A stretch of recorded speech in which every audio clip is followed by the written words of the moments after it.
Hello and welcome to We Are the Deluge. We are your co-hosts, Emily Crandall and John McMahon, paging Hobbs, as in Thomas. I'm dead. This is a spoiler-free chapter-by-chapter podcast about the climate change novel, The Deluge by Stephen Markley. Today we are discussing Magic Mountain, the second chapter from Tony Pietrus's point of view, which we are presenting in the form of an academic journal article. 14 years has passed since the last Tony point of view. Wow.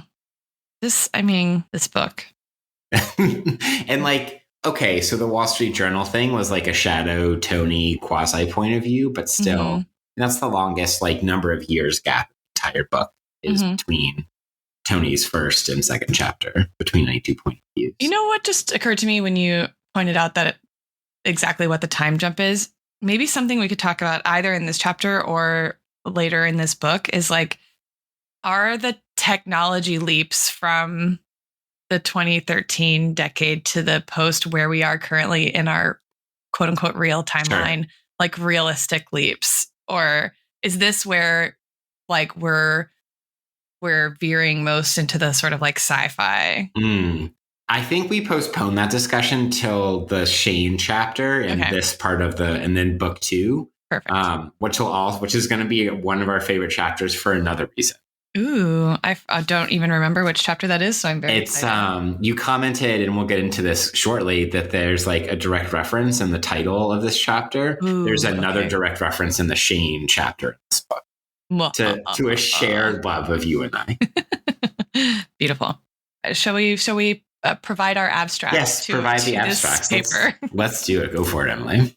Okay, my abstract is, this chapter takes up the question of, on the one hand, does it even make sense to continue to talk about growth? And on the other, does Tony have what it takes to convince A, the public to be persuaded of his view, or B, his daughters to trust his advice and get along? That's so good. I love you got the on the one, on the other hand. That's classic academic writing shit. It's way better than what I came up with, which is, during and after a billionaire summit at Davos, Tony uncomfortably navigates both climate celebrity and fatherhood of adult children, all with a characteristic question mark mix of well-intentioned reality check bluntness and knowing antisociality. Amazing. I feel like you got more meat, but I was very inspired in our last episode by your meta of our structure. Yeah. So I was felt compelled to write it as though it were a real abstract. If this just evolves into okay, let's see how many different parts of this already extremely meta approach to this fucking book we're taking, we can make more meta. I support it very strongly. Evolution, devolution. What is the difference ultimately? What's the difference? Okay, we get a lot of new characters. Yes. Mary Randall, right, who we heard about in the chapter where it's the profile of Kate, right? So we find out she is just good at the politicking, right? She's witty and funny, and she gives the audience the laugh line they wanted. The audience kind of wants to like her. And her basic climate message is that climate change is real, climate change is the threat. But everybody, don't worry, the market's got your back. Market will solve everything. Get some, carbon pricing in, and we're all good. That's it. End of story. And maybe she's ride the wave to the presidency, which is smooth, right? Yes. And sort of unruffleable almost. Yeah. Who else? Okay, we have Marty Rathbone, who is, I gather, they have become friends in the interim 14 years since the first chapter. Yes. He had an introduction by way of his, I forgot the name of his pal. Nico, yeah. And he introduces Marty as his friend, but then sort of in the backtracking, explaining who he is, you're sort of how are they friends? Right? He's an economist. He's a Harvard, I think, economist who's a free market guy, right? Yes, but has come around on some climate stuff, and they've co-authored something together. Papers, yeah. Yeah. Classic story. Well, and I think some papers on basically predicting tipping points for economic disasters. Exactly. And which is an interesting way. And something I would like to talk about today is the use of tipping points in this chapter. That's great. But I think their friendship was fairly funny to me. Oh, their friendship's hilarious. Like Marty Rathbone is a little bit like a stock character, like semi-detestable. Like sleeps with fucking students through his power and privilege of his white masculinity and his job. Became essentially like a major consultant for the Democratic Party because he's paid a shit ton already by Harvard, so why not? And like is kind of an asshole. But I agree, there's something about the friendship that's endearing. Okay, who else? We've got Emmy Lee Song, who we'll find more about out in future chapters. She is the representative for the... This is like Mark Lee really just being like, this is what the world is like. The Sustainable Futures Coalition, which is the like lobbying marketing group that all of your major extractors are a part of. And she's on this panel. Just so crazy. But another reference to a kind of carbon pricing scheme. Yes. So like she's not quite Kate, but definitely not Kate in terms of what carbon pricing means. And then which is a useful marker, I'd just say, of like in now this projected future where like, so in 2027, Mark Lee has the representative on behalf of the oil companies saying like, we do need carbon pricing.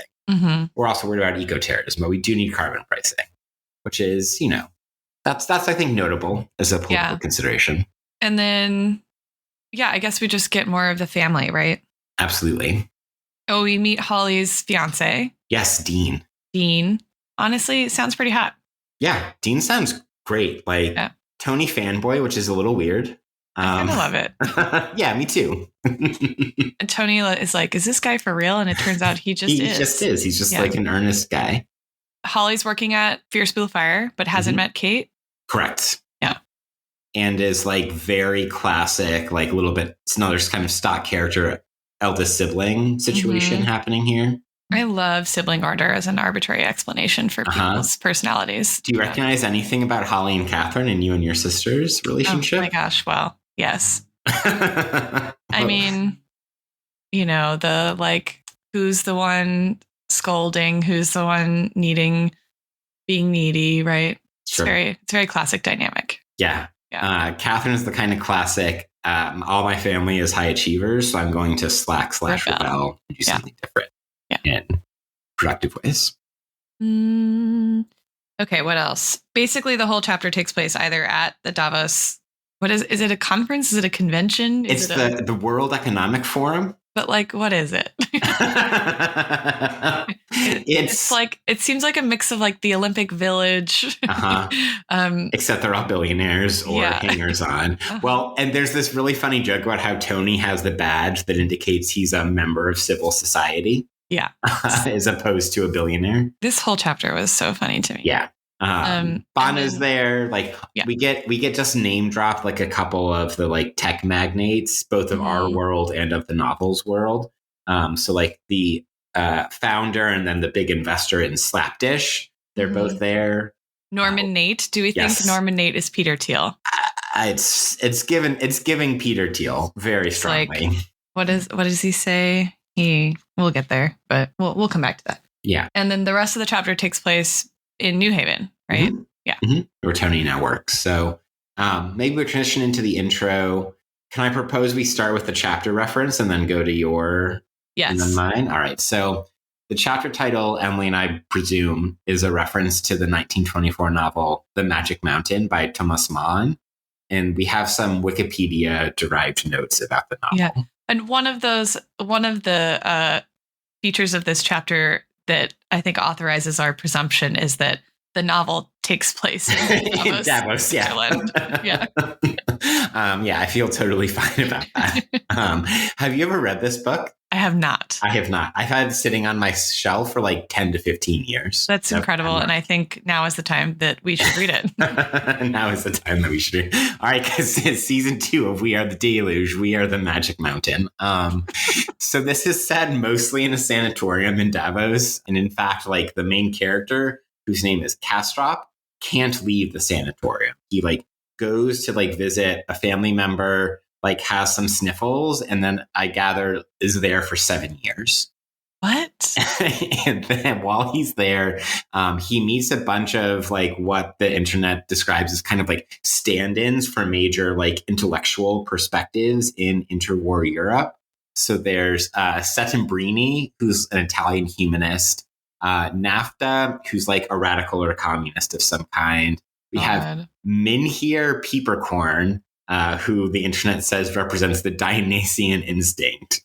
Wow. Let's pause to appreciate mine here, Pieperkorn, and Madame Claudia Chauket, who represents love. So I have two notes here. One is, this is giving book one of the Republic, where like 100%. All of the fucking interlocutors represent major perspectives within Athens. And then I think there's a little bit of like Markley doing the same with like, here are the different types of people you need at a Davos like conference. Yeah, the extractor, the celebrity politician, the celebrity, the celebrity economist. Like, wow. Yeah. So Wikipedia describes this as like both a classic Bildungsroman and like a satire or subversion of that. Something that's relevant to discussions Emily and I have been having, that like apparently Thomas Mann was influenced by Henri Bergson's writing on time and duration. My mind is blown. And I just wanted to read the opening paragraph, because I don't know. You can tenuously say there's an echo. So the opening graph of The Magic Mountain is: an unassuming young man was traveling in midsummer from his native city of Hamburg to Davosplatz in the canton of the Grisons on a 3 weeks visit. Wow. Okay, wait. What's our first sentence here? It invokes the travel. There's not much else that connects it, but it does invoke the travel. Yeah. On his way to the World Economic Forum, Tony got lost in the muck. I mean, I don't know. It seems pretty beat for beat to me. Thank you. Incredible. For that. All right. So that's Markley for your cultural artifact. I support it. Emily, what's your introduction for this chapter? I last weekend went to the movie theaters to see Zoe Kravitz's new movie, Blink Twice. I very much want to see Blink Twice. And I could not help but think about that movie while I was reading this. So I'm here for this. For a couple of reasons, and I'm not going to spoil the movie because it's super new and I want you to see it, and then I want to talk about it so much. So it's basically like the loose plot is eccentric billionaire nefarious stuff, right? Classic genre of the 2020s. But it's also, so the movie opens with him like issuing a public apology, but you never learn what he's apologizing for. I've seen this like, glancingly described as like Me Too parable. Yes. Okay. Which is why I thought it is interestingly resonant with this chapter, because of some of the like PC culture, cancel culture stuff that the book is interested in, and that like floats around this chapter too. And I'm actually, my theory section is going to touch on that too. Perfect. But like you don't really learn what the public apology is for. And I've read some criticisms of the film that say that like Zoe Kravitz is too like enamored with Channing Tatum to actually take the like eat the rich to its sort of extreme. And I think I like strongly disagree. It sounds like a take that like a guy would make about the movie. You know what I mean? And it's so laced with like themes about gender and violence, and also about like time and memory, and this real question that it leaves open about complicity, and about like how and about what like I think it poses the question of like, what is a good resolution to this intersection of problems, right? And they're dramatized and heightened, and the intersection of them is dramatized and heightened through the violence, right? But like a lot of people were dissatisfied with how it ends, and I actually have a take on why it ends in that way. But it just reminded me so much of like what I think this chapter is doing, which Tony's like, I'm the good guy, right? Like I'm the only one who sees, and I'm surrounded by all this frivolousness, but like he's also playing, he's there. And in his self-consciousness that we get to peer in on is announcing that he is doing that to himself / to the reader. Yeah. And he also it falls trap into some of the other bullshit, you know, like he and Holly have this whole debate about whether the way he ends up kind of giving it to everybody in the panel is he ends up sort of like doubling down on like a kind of almost right-wing critique of like woke like diversity hires, you know? And I don't think that's exactly what he's saying. And I'll get into that when we get to the theory. Yeah. But that's how he gets critiqued. Like Catherine's like, wow, you're a hero on the internet. And Holly's like, you should not have said that.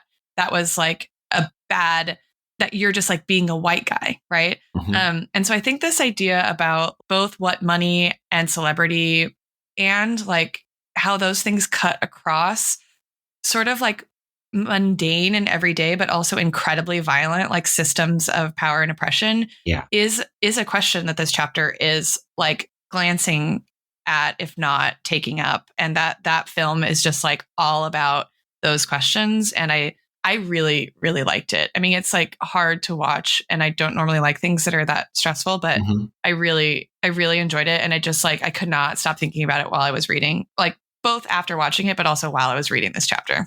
Oh, that's really exciting. That just makes me want to see it even more. And yeah, I appreciate what you said about like the being enamored with the, you know, billionaire character. Cause like, that's actually the whole point is right. I imagine is that like, whether it is like, it's like a social libidinal investment, like in Channing Tatum is hot. So like the hot billionaire, like white dude, like we have to reckon with that if we actually want to like address the power dynamics. Well, and I think the like libidinal economy of his hotness is, I think she actually plays into that in the movie. Like it's really bright and he looks a little haggard, but it's all sexy affect. You know what I mean? And like, I don't know. I think she's so smart.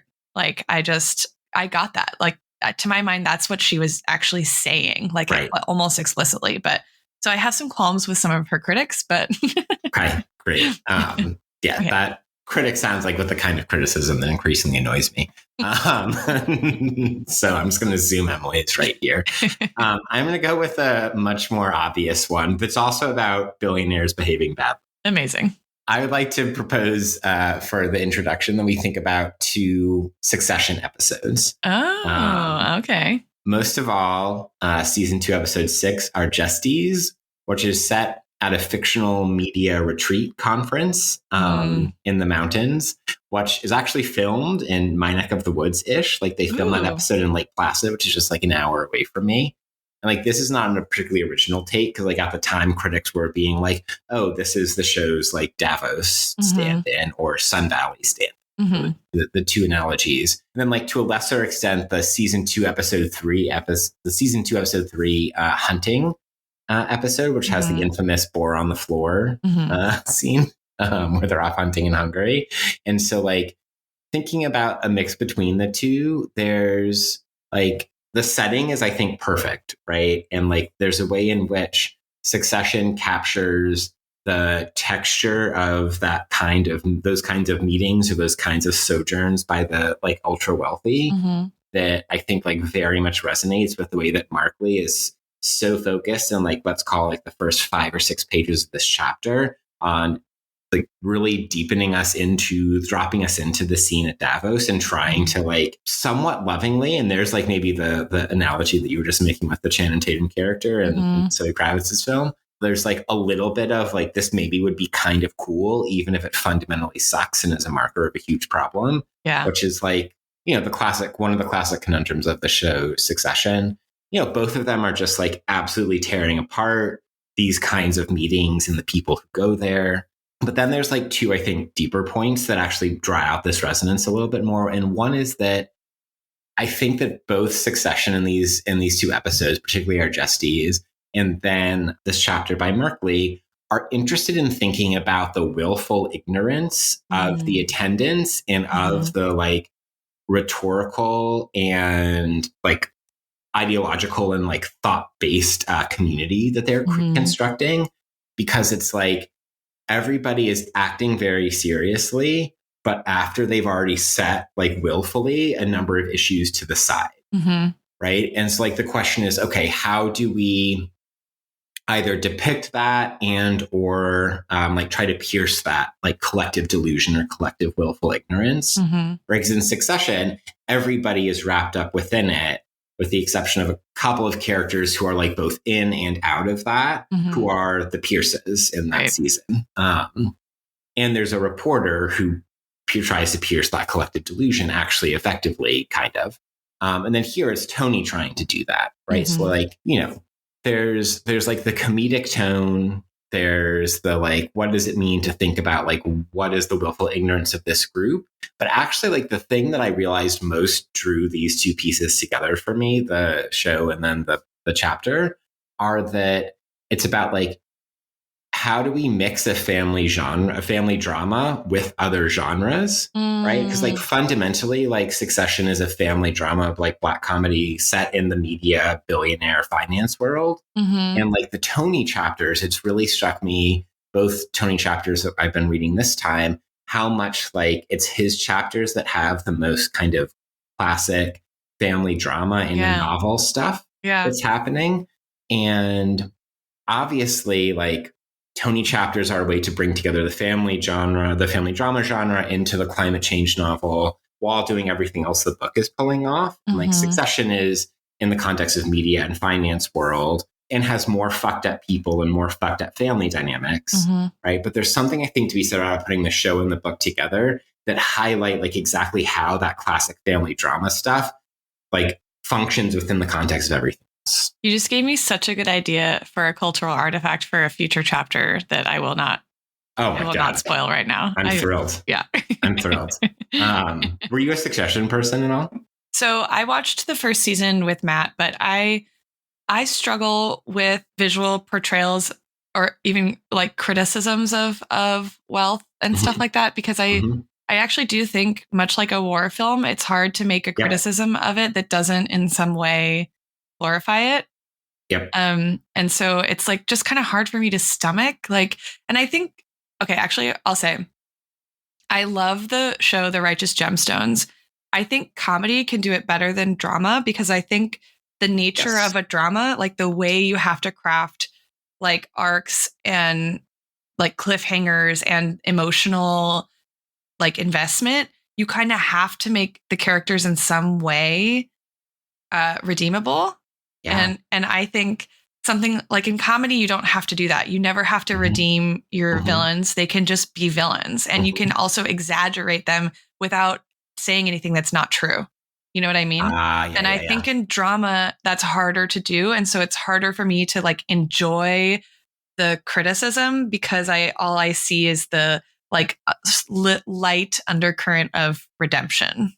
That's brilliant, because like one of, I think, the fundamental core experiences of Succession, which I like genuinely enjoyed all throughout, for me was the like, I hate myself for how emotionally invested I am in fucking Kendall Roy. Jesus Christ, I'm the worst person I've ever met. And like, it's precisely that mechanism that I think that.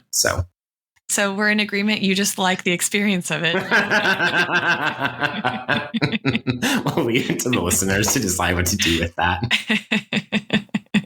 Shall we move on to our lit review? Absolutely, please. I'm intrigued by the preview you've given of this. So why don't go first? So I'm going to take up some of this thing that he says. So he gives it to the panel, and just in part of his like rant, right? We've reached the end of growth. That's why I didn't want to come to this bullshit charade. Blah blah blah. Davos brings in a pop star or a teenager every year to yell at them, but the market is still more real to the people here than nature. Furthermore, to gird our infrastructure and pay for an aging population in China and the West, we'll need a drastic reallocation, blah, blah, blah. There's simply no other way. It will come at the cost of growth.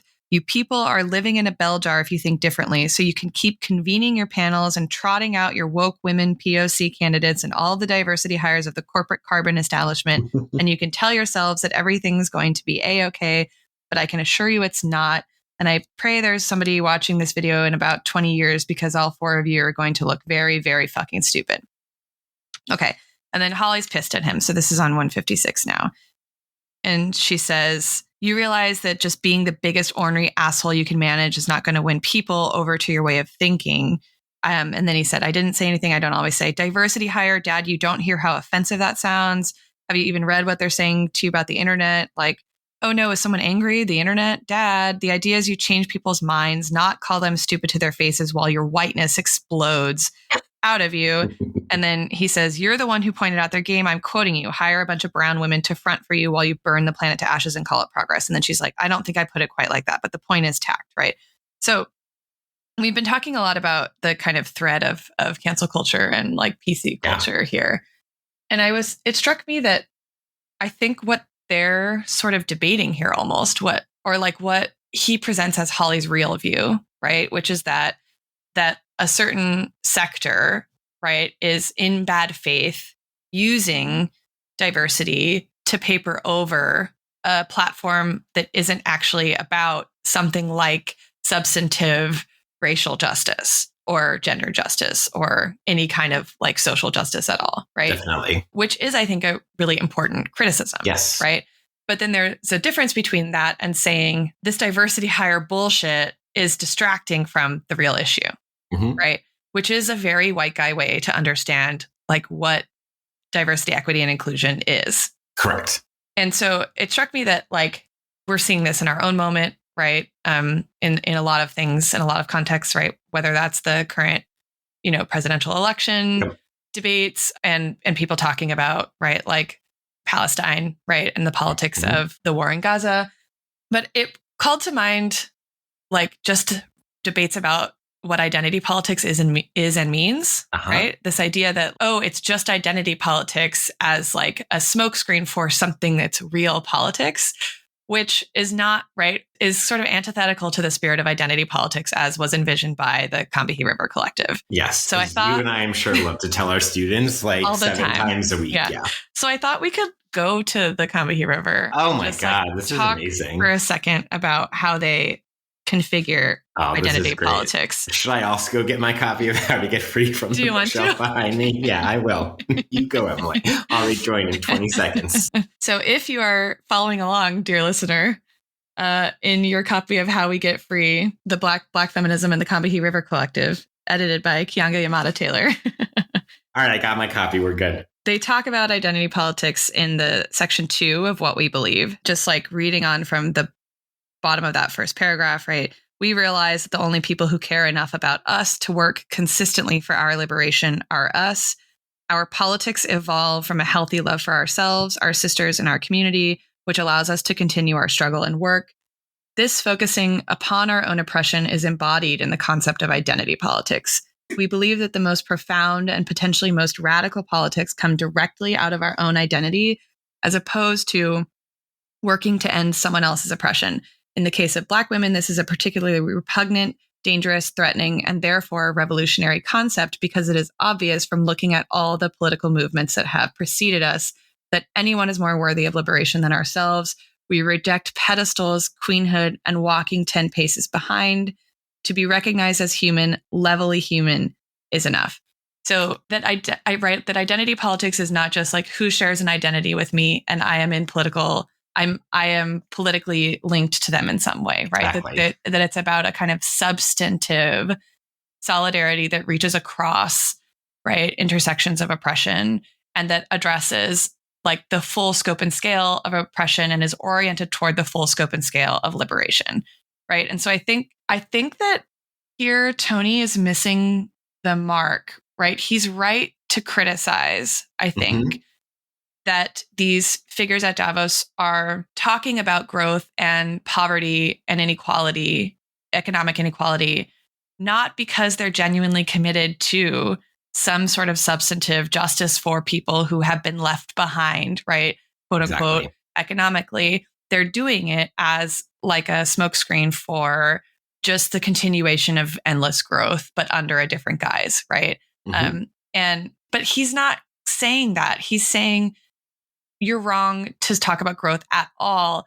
And he's not actually acknowledging the extent to which sort of like emancipation from emissions or from fossil fuels or whatever is tied up in emancipation from economic oppression, right? And so Tony is missing like the forest for the trees, or whatever that expression is, right? Like he's exactly. And I think that Holly's right, that this is a feature of his identity, right? His situatedness in his white maleness that doesn't like that he has to do more work, right, to get there than Holly does, right? And Holly's a woman of color, right? Mm-hmm. I just thought that what they're talking about is really getting at this way that like what the Combahee River was trying to do with identity politics and positing it as a framework that actually builds solidarity rather than like ossifies, like oppositional party politics. And yet it's been twisted, it's been co-opted, it's been commodified, right? As something we can buy and sell, and we can get a pin and say like, I voted for the first woman president or whatever, and we have feminism now, or like we don't need feminism anymore or whatever. We did feminism, right? We did feminism, yeah. And so that like, I just was very struck by that tension, and I wanted just to remind ourselves as we move through the book, like what identity politics should be. And it's brilliant, Emily. And I so love that, like, you're like, well, let's bring out how we get free to this, because the interview that Keanu Taylor does with Barbara Smith is like one of my single favorite like things that I've ever read. One of my favorite things to teach. And it's specifically on this very point of identity politics as a means to solidarity rather than a means to like division and segmentation of movements is the most brilliant part of this incredible interview. Right. Yeah. So that's there in the Combahee River Collective statement. And they talk about like, all right, so we organized like with socialist feminists who didn't share our critique on race, like in Boston or whatever. And so we get from the Barbara Smith interview, the like more fine-grained, detailed personal history of like, here's this movement that we worked with at this time on this thing. And like, it's not like the socialist feminists got it right and like we knocked heads on stuff, but we worked together like on, like anti like sterilization or something. Right. And then also like Smith gives the kind of broader principles rooted in Combahee's notion of identity politics as to why it's a coalitional solidaristic notion. Will you indulge me in reading a little of Barbara Smith to follow up on your point? So this is page 63 and how we get free. Now is a time when much solidarity is needed. And I'm going to skip down. It's a little bit unsettling when you see what was thought to be basic assumptions about how the nation state functioned go completely out the window. This is a time for solidarity. I mean, it's just because and I'm doing a theoretical I here, or a figurative I, just because I have health coverage doesn't mean I shouldn't be standing in solidarity with those who stand to lose it under this regime. Just because I have a U.S. passport and fill legal status in the U.S. doesn't mean I'm not supposed to be standing in solidarity with people who are undocumented, who have every right to be here as well. So as I said, it's a misunderstanding and a distortion of what it is we stood for. And I think sometimes that notion you just outlined as, if I don't have a particular identity, I'm not allowed to work on a particular issue, that sounds to me like an excuse. That sounds to me like, okay, so that's what somebody decides if they're not really willing to go there and go through the struggle of crossing boundaries and working across differences, then that's the point in the teaching day where, like, remember when we read Audre Lorde 2 weeks ago? Then we go for it. Yeah, so good. Yeah, it's interesting how much feminist theory is being like played with in this book too. I think I was really struck by that on the first read it's not something on just initial encounter with a 900-page book that feels like it's going to be a political thriller about climate change. It's not necessarily something you expect to find there. Like written by a white dude, right? To be very basic identity politics. What else in our lit review, John? What else is in our lit review? So I was tempted to do some self-citation of Crandall, McMahon, and Brown 2021. So I'll just start it out there. Shouts to Theory and Event. But instead, I am going to, I want to think about like this idea that I kind of hinted at in my abstract about, and that you brought out, like the political solidaristic identity politics questions about, which is like, how do we call bullshit on the thing that is bullshit? And what are the political dynamics of the construction of that bullshit and how do we pierce the construction of the bullshit, right? Because there's this way in which the Davos conference and Tony's particular analysis and like the fact that he falls asleep at every panel and all of this that calls attention to how there's this like faux serious consensus that is established around Davos where like, okay, so we care about growth, but like we do care about sustainability and the climate crisis, right? But it's in such a shallow and superficial way that is nonetheless assumed to be a serious grappling with the problem. And it's that particular dynamic. They're like, we're cordoning off the thing that we think is not serious because it's thought by unserious people that we have locked in the free speech zone a couple blocks away. And here in the room of serious people debating serious things in serious ways, we only talk about issues like how do we balance growth and decarbonization or whatever the case may be. So, like, how do we incentivize transitions to precisely. And so like I think that this chapter, and particularly the Davos part of it, is a kind of examination of there's essentially, so I'm going to offer two, I think, related pieces to the Lit Review. Like help us think about concepts that we get from Chantal Mouffe in like Democratic Paradox in other places. And then also like Jacques Rancière and something like Dissensus, right? Where both of them are interested in this form of like consensus-based politics that has some veneer, right? The veneer might be that it's democratic or that it's participatory or that there is something like kind of like genuine popular sovereignty or something like that. But both the institutional structures and the broader like epistemological assumptions in which those institutional structures operate for both Mouffe and Rancière in different ways, like cloak or mask or obviate any need for serious critique, right? Any need for, on Mouffe's part, like an agonistic confrontation around fundamental political questions or climate questions. And for Rancière, it's like the fundamental delimitation out of dissensus, right? Of a challenge to the like order of the sensible and the thinkable and the sayable, or of like the part that has no part. And so, like, and another like wink self-citation, all then, right? Exactly. Encapsulated or further cloaked by the demands of the work society. This is my meta nod on top of a meta nod in this meta podcast. Exactly. And like to bring it then back to your, I think, correct point and like your contribution to the Lit Review, like what Mouffe and Rancière give us are like ways to respond to that and like political practices and political philosophies. But something that like I suspect we both think is kind of missing in ways from both of them is something like that kind of like solidaristic style identity politics critique that Combahee and other places like in Black feminism or in decolonial feminism or elsewhere end up bringing us. And also that like Tony recognizes the like veil that is of consensus that is being dropped upon. And there's my other meta reference, like this like veil of consensus that's being dropped upon like the Davos conference. But like, it's not like he has an idea. And in fact, we see him arguing with Holly, as you pointed out, how you pierce that veil. Oh, I love that. Wow.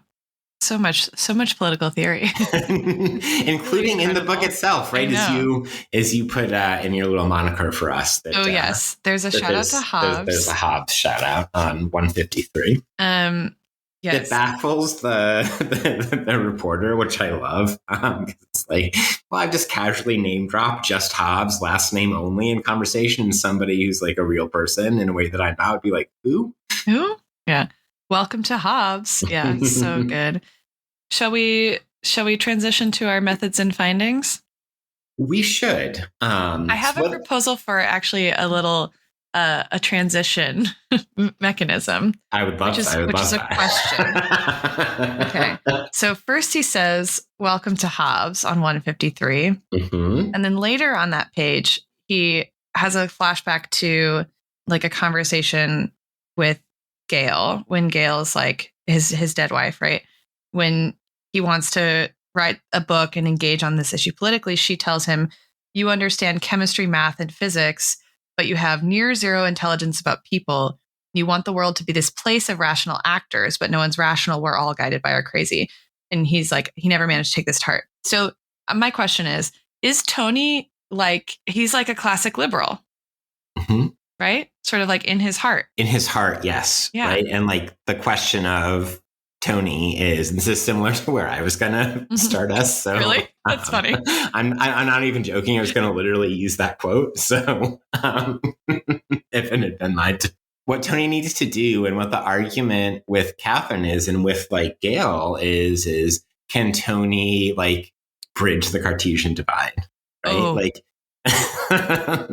because Perfect. He thinks that science, much like he thinks that politics, is pure mind and like thus is, disembodied, thus is abstract, thus is all the things. Which, as you pointed out way back in our very first episode, like Markley understands and Tony unconsciously understands like all the STS about science, right? And the depiction of Tony doing science is actually about the place and all of the things and all of the actants that contribute to him doing this thing that gets like lumped together and segmented off and pedestalized as science. And so like there's a version of that same sort of thing that has to happen with regards to his notion of politics. So yes, I think you're right. It's like a particularly Cartesian liberalism. Wow, that's beautiful.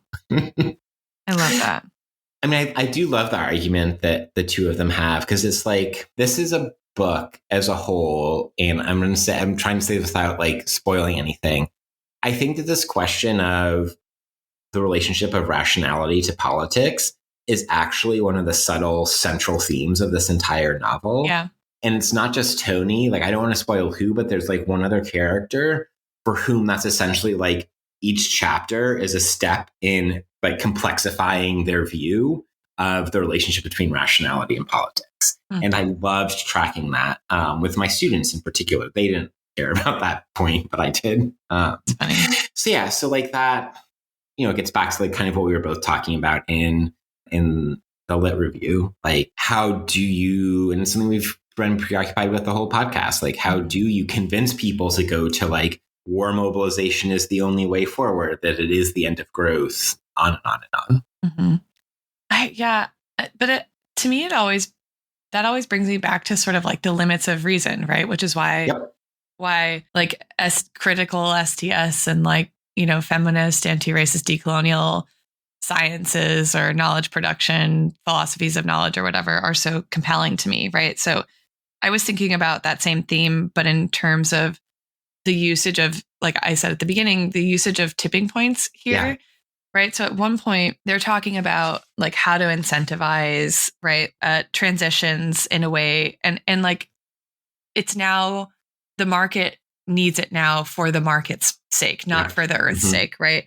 And then you have on 154, you have Randall gesturing to Lee's song, and they're talking about the pricing mechanism, right? And Randall says, I do not buy this idea that we need to impose state controls. I think that's been the fear from conservatives for a while, but it's not a necessary fear. We can solve this problem utilizing the brilliance of the market, gestures to Emmy or Lee Song. If the next administration passes even a basic price, it will set off a whole series of tipping points. And in a decade, we'll be running most of America on renewable energy. So this idea that we need a quote unquote war mobilization is totally hysterical when you take into account the progress we can make with a very unintrusive, inexpensive policy. Just like, wow, so many liberal buzzwords there. But like tipping points in the first Tony chapter, right, is the entire framework for understanding the extreme, right, like multivalent ramifications of this one particular methane phthalate. What are they called again? Methane clathrates.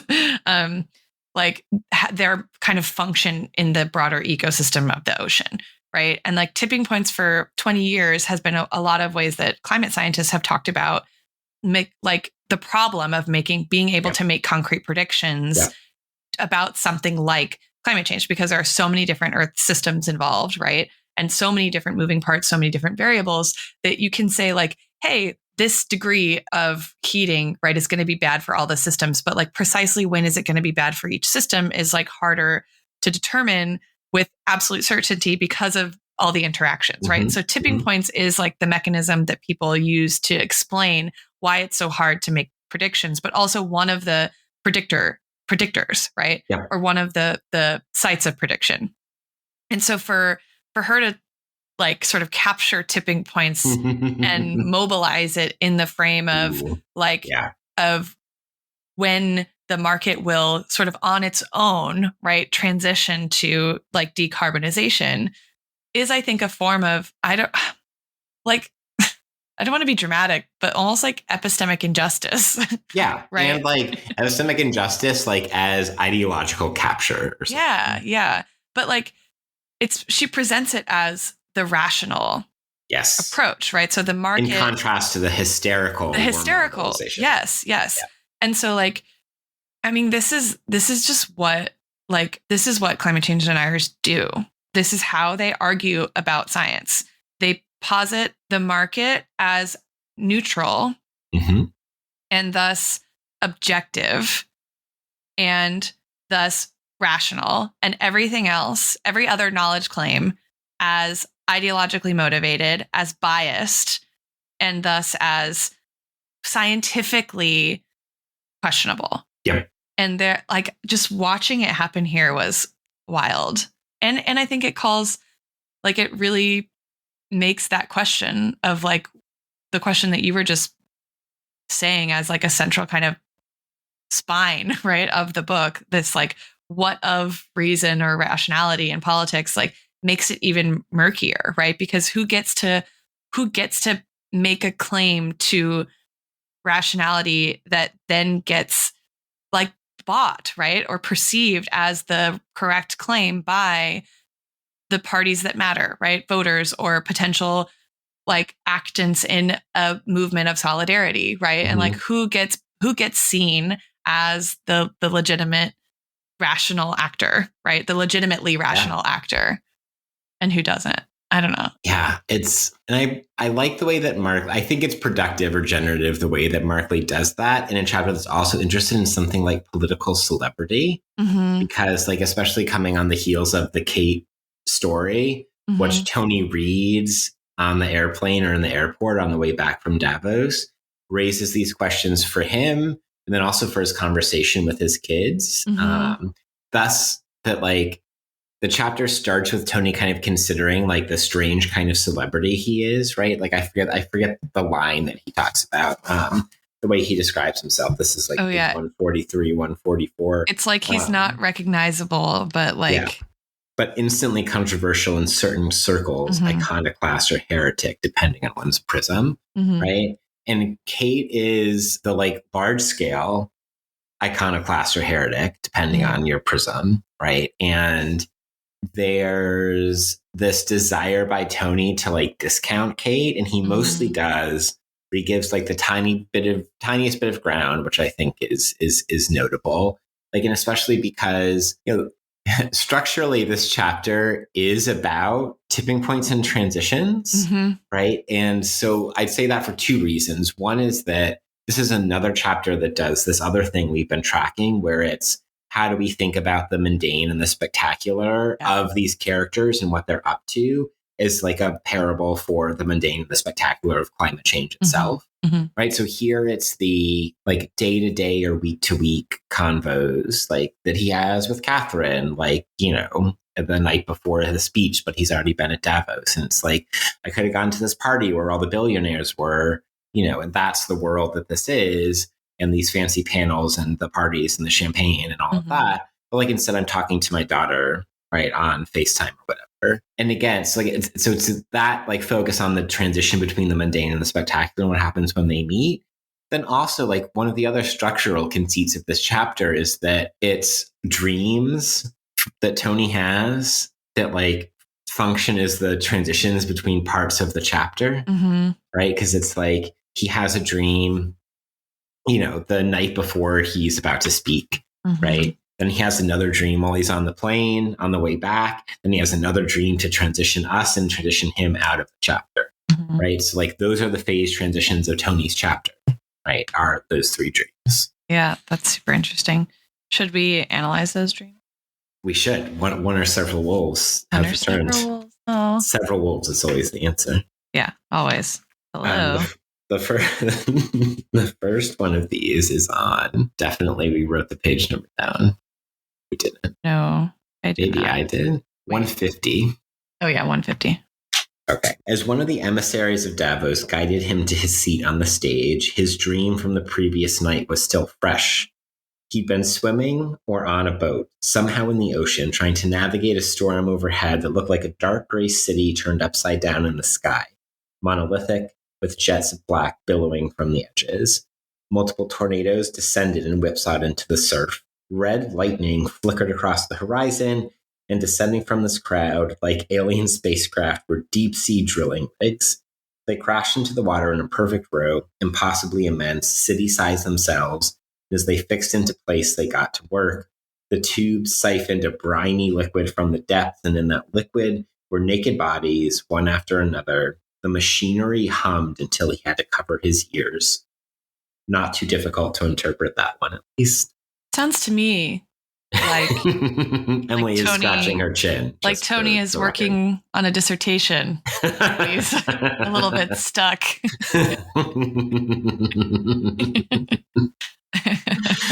Oh my God, I love it. Just a good old always already throwback. Yeah.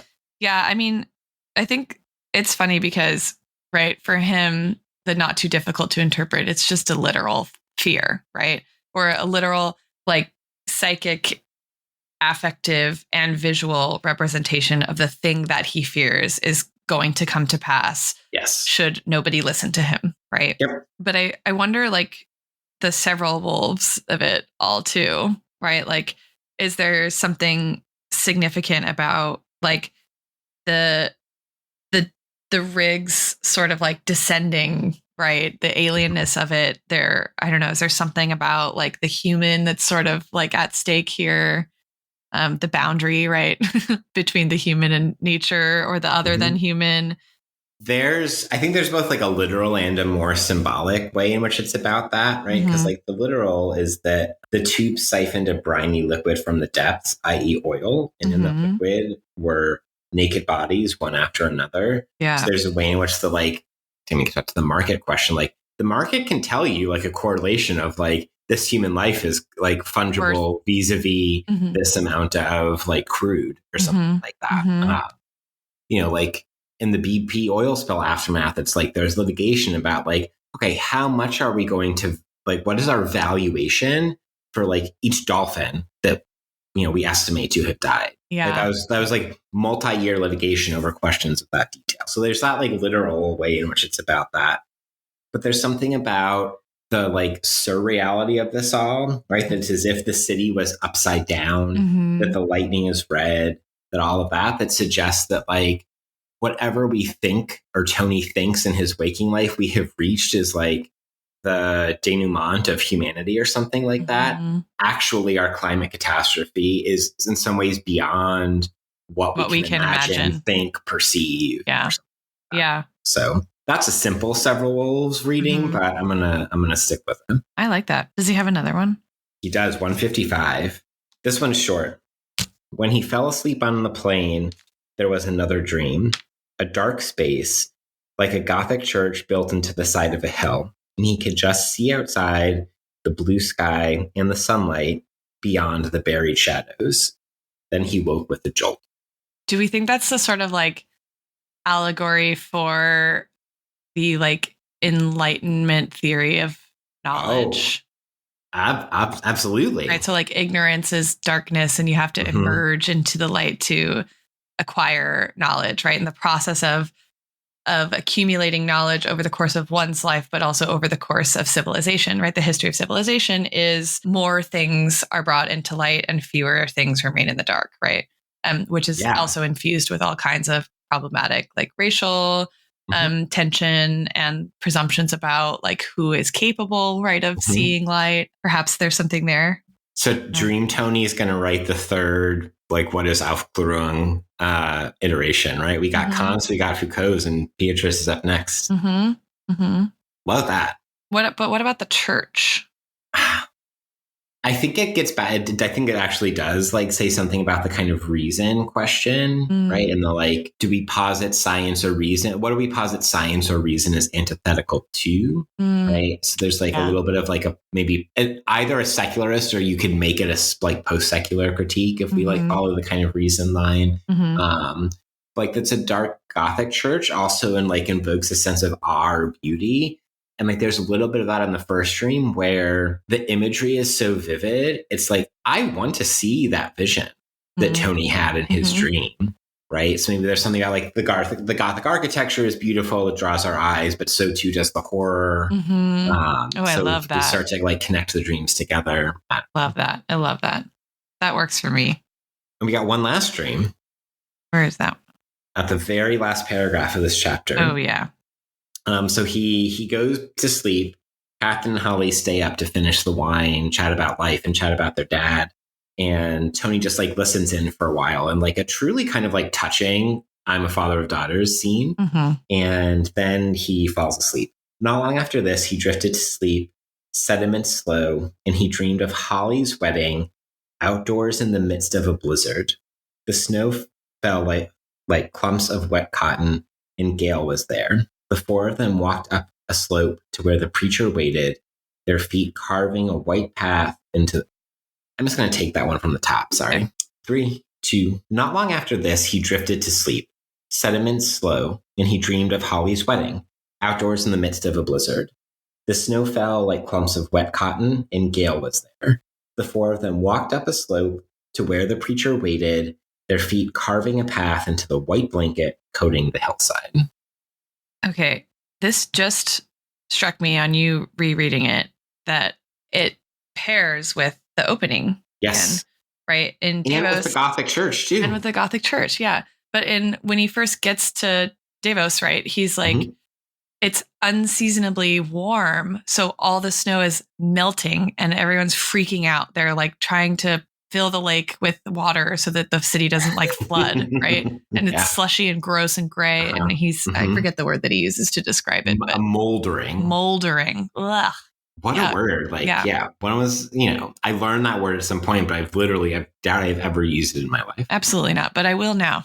Yeah. And then this, I don't know, is this like, I could see 2 climate change reads of this. One is like, the wedding that will never come to pass because of climate change, right? Holly could never get married in Switzerland in winter on a beautiful snowy day where the snow sits and everything's still, because we're never going to have another winter day like that in the future, right? As witnessed by the impossibility of Gail being there. Right. Or it's like the snow's not supposed to be there, right? And this is the only thing we can hope for if we want to. And like, what does it mean to both dread what's coming and also hope for something? And then like Gail's presence is like, I don't know. But I think the dread hope thing also works there, right? Because like, of course one would hope for their dead loved one to like be able to spend more time with that person, to be present. But like, there's also something terrifying about it too. Like in like zombie style. Yeah. Or the dreading the reality that they might not feel her there, right? In this sort of metaphysical sense. Yeah. I don't know which climate read to make, or I don't know that they're like mutually exclusive either. Yeah, several wolves, so definitely not. Nothing's mutually exclusive here. Not if you're D&G. Is Tony a good father? I think so.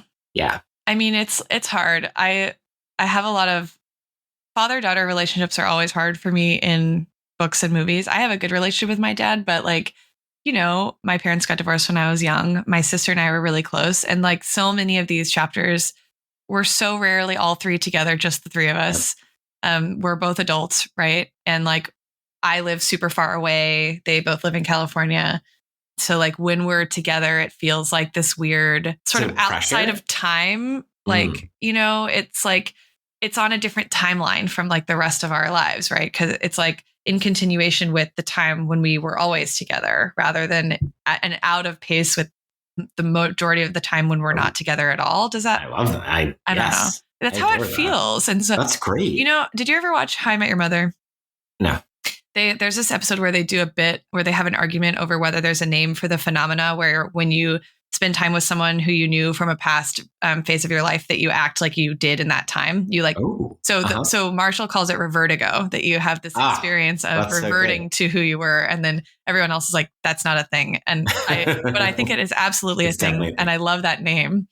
Academia is like prime for revertigo, right? 100%. Like what is a conference if not revertigo? Revertigo to grad school. As I text with like Rachel and James to see them at Absent. I'm so jealous that you're going to see them next week. Come to Philly. I should. But right. So like, I feel like I see them doing that here, right? Like they revert to a kind of like adolescent sisterhood, and he's just like, and he's listening to them sort of talk shit about him, but he's not like really taking it as an insult, and he doesn't feel the need to defend himself. He just like he almost feels like he feels special to bear witness to this moment between his daughters being sisters with each other. Yeah. And like, I don't know.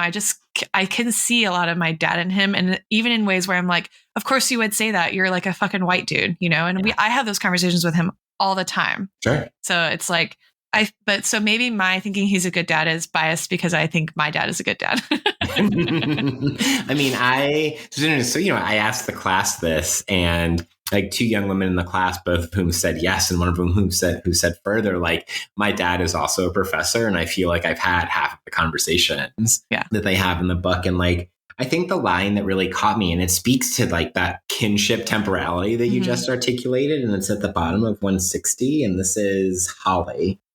Sorry, but you stress dad out, and then it like shoots down the invisible umbilical cord that tethers all children to their parents forever. And it stresses me out. Yeah. And I think, you could do a read on that too, that it's not like a biologically deterministic argument about the nature between parents and children, right? I think it has enough a psychic abstraction to like just be a general description of what it's like to be in a kinship like dynamic with anyone. And I think that's how Holly intends it, is the way you just described it. Yeah. I don't know. Do you think he's a good dad? I do ultimately. And a little bit like, thinking about the rest of the book. And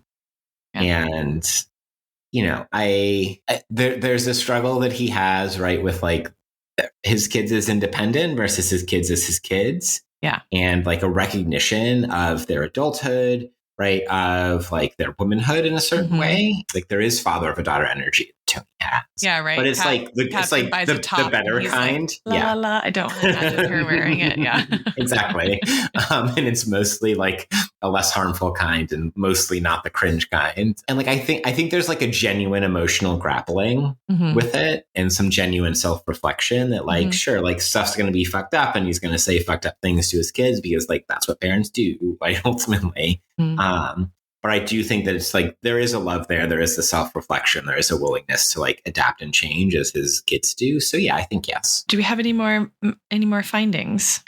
Just to point out that like this is another classic literary like thing that Mark Lee does is, well, let me make the setting and the plot be the same, right? Because it's like the snow plus the warmth creates a muck, right? And thus we get the moldering and the slush and the melting. We have the limos competing with the pedestrians of the city, competing with the protesters. Just very classic, very good. Love that. Shall we footnote some millennial comedy? I love footnotes. Everything related to the celebrities was absolutely hysterical to me. The wash celeb chat is the best. Bono looking Botoxed and pallid just like absolutely slayed me. Marty, like after Marty saying shit, where's the edge? This whole paragraph about everyone who's there. Can I read it? Please do. Shit, where's the edge? Said Marty, watching the short Irishman flanked by what looked like two ex-football players. Bono wasn't the half of it. Tony had read a bit about the attendees on the flight to Zurich. Meta's new CEO. The director of the IMF, a performance by Coldplay, a South African novelist, a Turkish artist, and the usual interchangeable billionaire axis of Bezos, Branson, Musk. Shout out to us. Yes. Natalie Portman was on a panel that overlapped with a speech from the Iranian president. So who knew which would be the bigger draw? The CEO of Goldman Sachs, top executives of Lufthansa and Deutsche Bank, Rowling Mosgrave, one of Slapdish's founding wonderkins, the first person with a $500 billion net worth. According to the folks who kept score, the 3 richest people in the world now had the same wealth as the bottom half of the global population. So like, and then Tony says, "You're a real star fucker, aren't you, Rathbone? Also, is it just me, or do they still barely invite any women?" And Tony means that like this is a problem. And then like for diversity, ironically, because of the things that he says later. And then Marty says, "Tell me about it," scanning the ass of one of the caterers. Like just like absolute chef's kiss. Like and also like the one sentence interrupting the like litany of hilarious celebs and like this funny conversation they have is like the 3 richest people in the world now had the same wealth as the bottom half of the global population. Just like what a way to bury that sentence. Yep. That whole thing. Also the text above, just heard Clinton speak. That guy's looking like the crypt keeper. That was my single favorite line because I saw Bill Clinton fucking speak in 2008 during like primary season on behalf of Hillary. And you know what he looked like in 2008? The like sexual crypt keeper. Like, yes. Oh my God. And 19 imagined years later, what does he still look like? So good. Can I tell you my favorite line that I a little bit hated how funny I found it though? Yes. Tony drives by the like free speech zones that they had set up because like in the world of the novel, there's been protests at G20 and NATO and stuff. And like, they guess they've gotten pretty radicalized. And so like, there's cages that the protesters are put in. Like free speech zones I use very like pointedly. And that's another like, I mean, that's the 2008 reference because like the 2008 Democratic National Convention was in Denver while I lived in Denver, was doing like journalisty stuff and like activisty stuff. And like, are they just going to put protesters in cages in the free speech zones, which they mostly just did, was a huge debate. But anyway, the line that Tony has, herding them into little pop-up concentration camps for the afternoon. Oh, yeah. Jesus Christ. Like, wow. I did underline that and write LOL. Incredible. Any other comedy? A lot, but I think we covered most of it. Wow. So good. The Billionaires. They've sustained our publishing career, though, at least indirectly. I know. So we actually, our piece actually has quite a few citations. No big deal. Definitely. Yeah. Okay. Shall we conclude with the title? We should. What do you got? Mine doesn't really work. I tried to Frankenstein the threads together in a classic academic title, but we'll see. I wrote The Paradoxical Billionaire Pursuit of Zero Emissions, or Reading the Deluge as a Novel of Education. Oh, wow. That's some Thomas Mann hours now, right there. Oof, beautiful. Well, chef's kiss that one. I've got, Can You Pierce Collective Delusions? ? An exploration of climate change, kinship, and the politics of reality. Ooh, I think that's better for a properly academic title. Okay. Yeah. Spiritually, though, I want your novel of education. Well, we can work that into the episode description for sure. Beautiful. So what do we have up next? Up next, we have a good question. Okay. We have The Years of Rain and Thunder Part 2 from Matt's perspective. Yes. Set in 2028. Yes. Or sorry, moving ahead from 2027. Yeah. Yeah. Beautiful. Thank you, everybody, for listening to We Are the Deluge. And we are Deluge.